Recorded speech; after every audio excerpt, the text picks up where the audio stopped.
Asinko begbo debu. Do temi chere ton.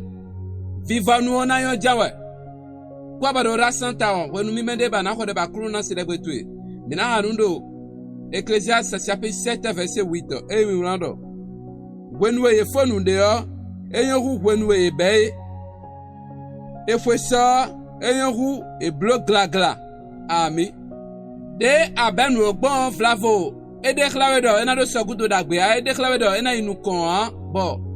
Aro ko pome bono kan hobi agwere temeteme. Amando temi chere ton mado nwedo. Nwe abeo ana fodo dagbeji bena fo banama wajija de mero Jesus Christ sin come. Donu debu do bibeo eno do fifo nu dandame. Yena I viva nu jawe. Lobna fo bana suko lobna dokpe no akruno. Ajire nu dagbe ya. Kuhun pere. Doko ma uton la wonu akuhun lobodo kan lo nu wo. Ero dandame ba pagbe do na wa chiche me gwazan to me jawe. Nous sommes capables de nous anamodo dagbeji ton de Jésus Christ sin comme. Anakun kelea ama kun won ena ma chiche me banamo le mena se vivito mena du gbeton de Jésus sin comme. Do kan lesen papo yo enodo chukwe kun won wa du hule.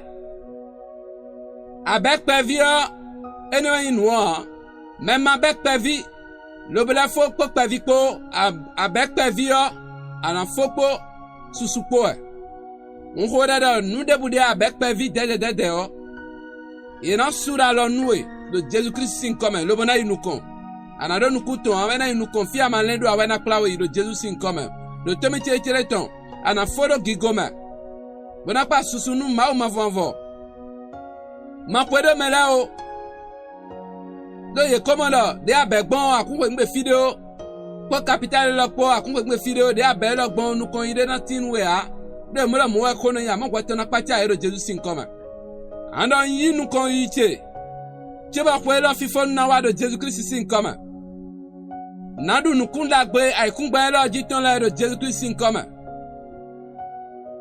ando de njreje dagbe le eni kuhonu min ma biama do Jesus sin come ndo susu alo fenu me pe jomi o me po do akruno si nka horon no me mi ko dade ma dogwa de abegbon o ma on ko dade Jesus sin kamera fifonu ena gokpo gigokpo